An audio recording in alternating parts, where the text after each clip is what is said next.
The Wentz Foles debate has gotten stale. It's just gotten stale. The difference between Foles and Wentz, yeah, you got a 119 QB rating quarterback versus a 101 QB rating quarterback. They were both second year. You got Nick Foles with a Super Bowl win, 3-1 in playoffs. He outperformed Matt Ryan. He had 143 QB rating against Keenum, and he had 110 QB rating against Brady. And just an aside, when he played his first playoff game against New Orleans, he excuse me, he had a quarterback rating of over 100. He got the ball into the end zone. It was 2 minutes left. We were up, and then Drew Brees lit us up. Excuse me, a little indigestion. Excuse me. As far as Wentz, his first season he was 7-9. He's learning the learning curve. The second season, 101 QB rating, 33 TD receptions, 7 interceptions.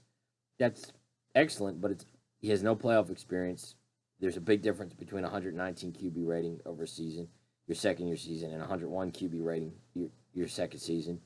And there's a big difference between 33 TD receptions and 7 interceptions, and 27 TD receptions and 2 interceptions. It's just night and day. And then you talk about a guy who has 3-1 in playoffs, who outperformed Matt Ryan, who was in the Super Bowl last year, who outperformed 143 QB rating against Minnesota, one of the best defenses last year, and then also out 110 QB rating against Brady.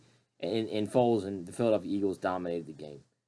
He's 20-5 over the last 25 starts with the Philadelphia Eagles. And as far as Wentz goes, he had a good second season, a great second season. 101 QB rating is great. 33 TD receptions, 7 interceptions is great. But the difference between Foles and Wentz is night and day.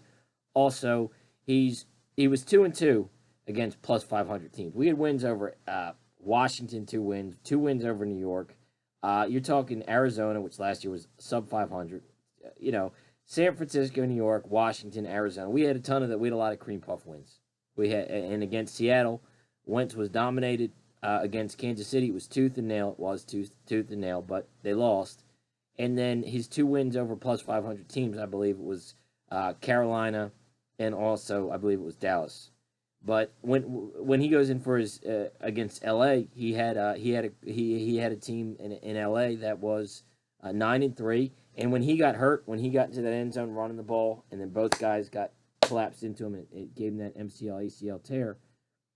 At that point, he's out for the season. We were down, so Foles brought us back in that game from a deficit where he was playing well, but we were down, and Foles and the Philadelphia Eagles won that game. So the difference between Foles and Wentz is night and day. Foles is a much better quarterback. Foles is also not an asshole. He wants Wentz to perform well. He said he's taking a backseat to Wentz. He's rooting Wentz on. He wants the Philadelphia Eagles to succeed, and he expects to be somewhere else next year. As that would be a good fit for him with another team. He's not being some asshole who's saying, this is my team now and this and that and the other. He's not doing that. He's saying, I want Wentz to succeed. And as far as who should start, look, when the doctors say Wentz is cleared, and he's got a week to practice, that's when he'll start. The doctors with their GPS tracking of the knee and what needs to be in place and what isn't, it's a serious injury. That's when he'll start. That's the whole debate. I mean, you can talk about it a million different ways. When the doctor says you're cleared to go, that's when he will be the starter.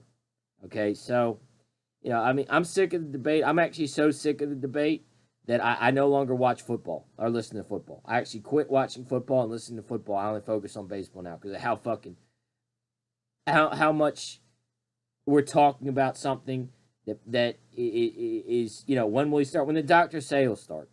And, comparing, and the guy's not an asshole. He's saying, I want Wentz to succeed. The Philadelphia Eagles want Wentz to succeed. He said he's going to be a good fit, taking a back step. He wants a good fit in another team, which makes sense for a quarterback who, won us a Super Bowl. And I also don't understand at all the hatred towards Nick Foles. Like, he comes in, he backs us up against LA, and we win.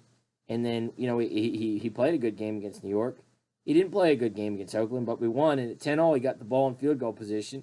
The Dallas game was a non-playoff game. It doesn't matter that it doesn't matter. It had no playoff implication. He played a quarter. He didn't lose that game. He just didn't score in the first quarter. And then you got Dallas that scored 6 points. It was 6-0 with a give the third string some time in a game that had no playoff implications.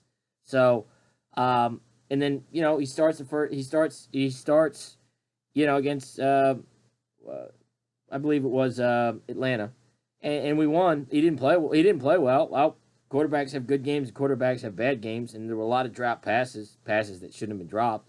But I have the Eagles at 8-8 plus or minus 1. Wentz will be the starter. Wentz will get through the season, but things ahead. I have them at 9-7, 7-9, 8-8. And I'm tired of the debate. That's just the same thing over and over again. When will Wentz start? As soon as the doctors say he'll start, that's when he'll start. When the medical staff says you're clear, that's when you're clear.